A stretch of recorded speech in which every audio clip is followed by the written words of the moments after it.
Rights group Amnesty International and the Socioeconomic Rights and Accountability Project, that's SERAP, have alleged a gag of civil society, that's CSOs in Nigeria. The groups have now called on lawmakers elected on the platforms of the People's Democratic Party and the Labour Party to reject a bill currently on the floor of the House of Representatives that seeks to gag civil society organizations and non-governmental organizations in the country. This follows a warning by the international watchdog that any attempt by the Nigerian government to regulate use of social media is an open attack on freedom of expression. The House of Representatives had last Thursday considered a bill of an act to establish a regulatory agency for NGOs and CSOs in the country.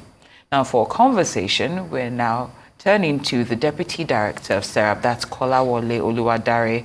Good afternoon. Thank you for being here on Newsday. Good afternoon. Thank you for having me here. Now, of course, there's been some analysis, whether it's positive or negative. And even though this is being seen as a potential gag, some of the positives are saying that it could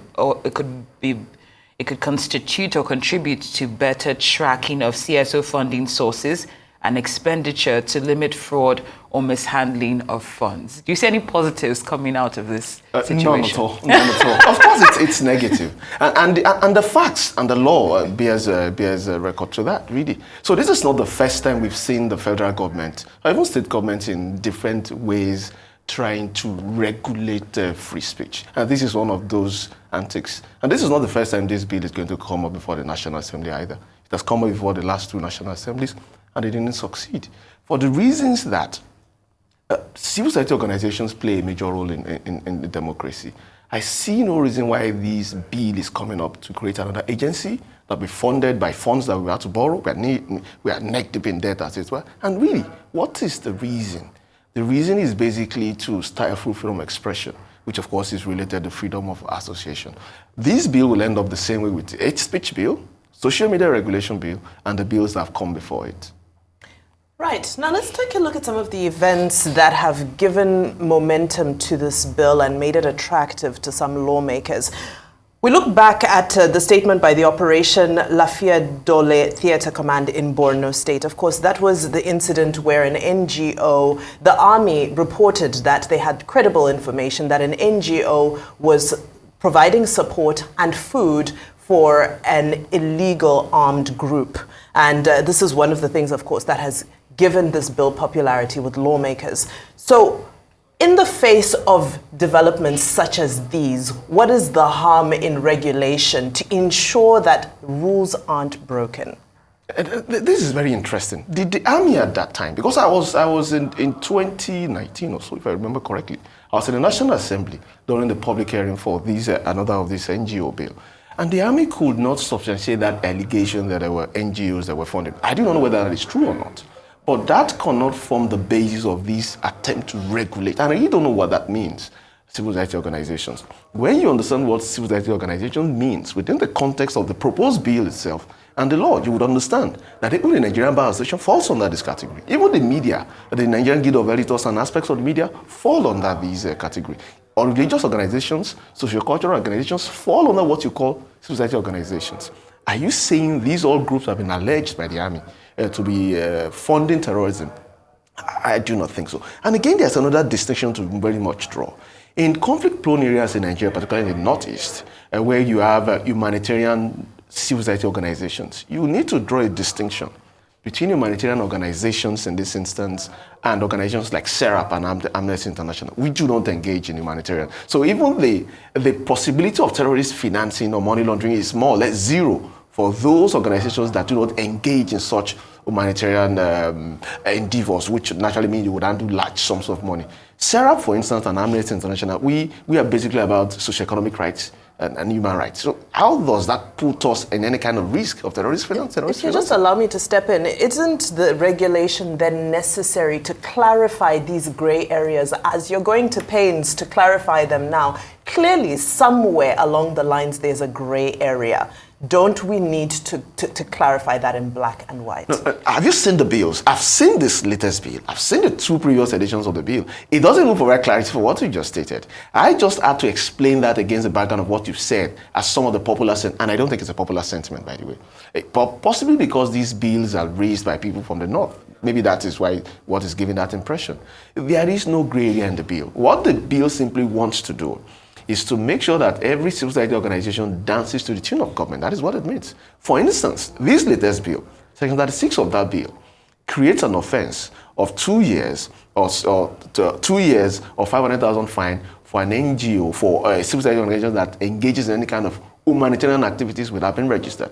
Do you know what that means in practical terms? It means that for anybody that wants to do any such organized humanitarian activities has to register. And then we're punished for doing what the government ought to do in the first place, and they couldn't do.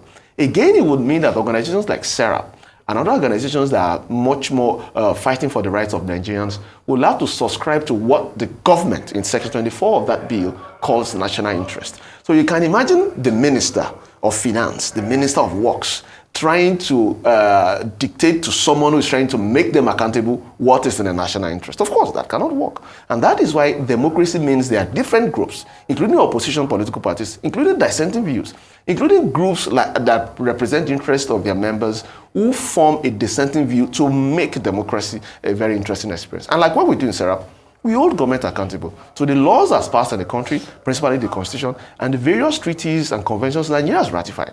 Do you think those in the minister, which is who that bill, the present bill gives power to determine what we do, do you think it would be in his or her interest to allow us to do that? I do not think so. Well, wait, now, of course, you sound very confident that this will not be successful. But are you prepared for the possibility that it might be?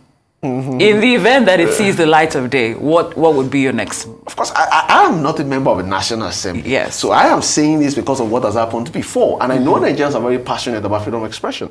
The same way Nigerians rose against the social media bill and the hate speech bill, of course, Nigerians are going to resist this attempt as well. But if this does kill through, of course, we will always go to court. Because we believe in the judiciary as the last word of the common man, and SERAP at any rate is a legal advocacy organization, we will go to court to challenge this if this sails through. But I do not see it sailing through. Because those members in the National Assembly represent the interests of their various constituents who understand the importance of freedom of expression and freedom of association. Right. Now, TV stations, radio stations apply for licenses and they're regulated. Schools, have registered with various boards so that they can be accredited, so that they are recognized that their work holds integrity.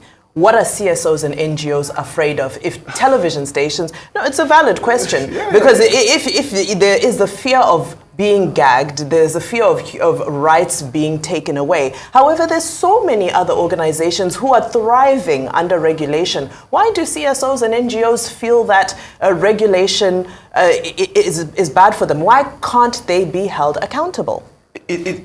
We need to understand clearly that civil society organizations are regulated as is already by many laws in Nigeria. To operate as civil society organizations like SERAP as Amnesty International, presently, you have to register with the Corporate Affairs Commission. It used to be Part C of the old Kama law, and you have to register. So is that not regulation? We have to file annual returns. That is biannually. We have to file annually too. We file returns. The same thing with the provisions of the Terrorism Financing Act, where we have the National Financial Intelligence Unit Act, also empowers us to file various reports on our funding. And these are among the many laws that regulate civil society organizations, as it were. So it is not because civil society organizations are not regulated.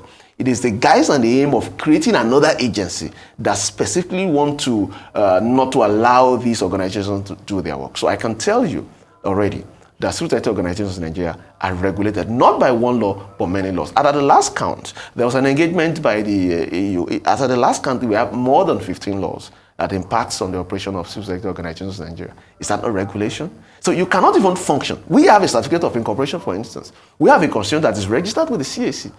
Why do we need another agency that would have you register first with the CAC and then register again to carry out your activities? Come on. And that is why you can easily discern that the intention of this regulation is not because the activities of civil society organizations are not regulated as well, pardon me. It is simply because to find a way to control, as it were, what civil society organizations do. Now, if you look at this bill, of course, you've looked at it, I'm sure, in detail.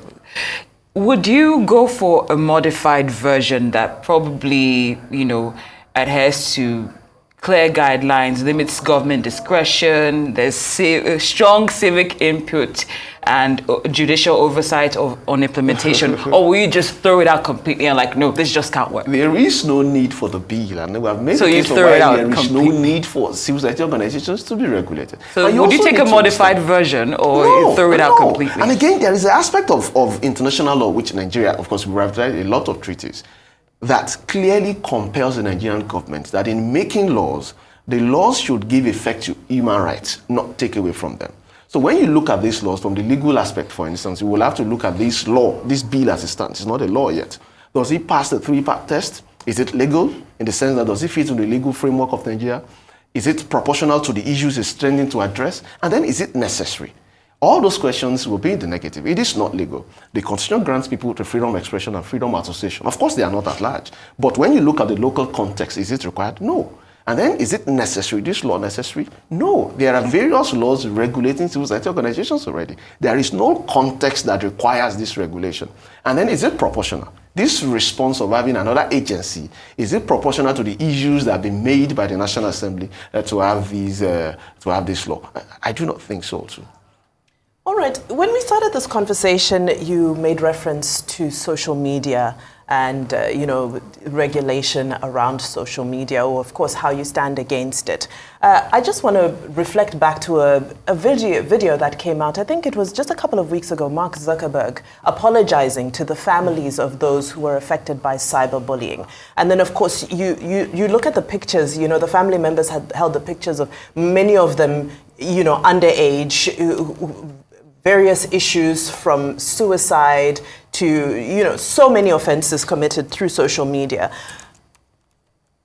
If we fight regulation so vehemently and we throw it all out, how do we filter the good from the bad? How do we create a balance? Because freedom of speech is not tantamount to abuse of that right. So where do you stand on that? Fine, the social media bill as it was presented is something that a lot of people stand against. But this is a conversation that's being resuscitated. We saw the comments by Femi Gbajabiamila just over the weekend. Yeah. Social media is a menace. And many people would agree that social media is a menace. If you have a lot of followers on social media like I do, listen, social media is a menace. I have been insulted from here to the end of the earth. It's a menace. Let's just agree on that. However, where do we go between there's a legal menace and an illegal menace? So what do we do? Do we just stand here and watch? No. I think we need to be clear that this is not a fight against regulation. This is a pushback from the people about the antecedents of government, the fears of what it could be, and a clear distinction between what is and what the government claims they want to do. So you have mentioned bullying. There are laws already that takes care of all these issues. The Cybercrimes Act, for instance, is very clear as to what is cyberbullying and what will be the quantum of proof before the court and even punishment. And we have various laws already. If you have defamed, defamation, of course, it's a civil wrong. And then we have the law of tort that talks about all that criminal defamation as well. So it doesn't mean that the social media space is at large. It's a free place to do what you like. No, we've had people who have had to go to court and have won against what has been said against them on social media. So the idea is not that social media is an ungoverned space. No. The issue, which is the local context now, is to look at the context of our own government. What has been our experience over the years, particularly since 1999? What has been the antecedent of government? We use that to define what we think is necessary for us in law per time. And you've seen the way government have used innocent, well-meaning laws against Nigerians. Do you want to empower such government again to determine what you can or what you cannot say, particularly when you understand that there are laws already that takes care of that? If you say something wrong against someone on social media, it's a civil wrong. They can't take you to court. And you can be fined and pay damages to them. And so is there a need to now create a law again that regulates what you intend to say? I do not think that is necessary. There are laws, lots of them, that regulate social media. So for instance, I want to paint a picture for, when you look at the Constitution, Section 39, for instance, talks about freedom of expression. The concept of freedom of expression did not really think about digital rights such as social media when that law was made, but jurisprudence has grown for them from that time to show that whatever you say online is also an aspect of your freedom of expression. And that much has been said by the ECOWAS court in 2021 when we went to court during the Twitter ban. And the court gave judgment that a right of access to Twitter is a right to freedom of expression. And so when you understand the importance of freedom of expression, again, when the Nigerian government wants to make laws, they should make laws to protect and promote the right, not to stifle it. Now, can you sincerely bet your top dollar on it? Oh, sorry, we're talking of Naira now. We shouldn't mention that yes, in this please. conversation. Can you bet your top Naira on it that if there are laws that allow government to jail people for whatever they say on social media, it will not be used against political opponents or people they perceive as, including you who are members of the media? Can you guarantee that?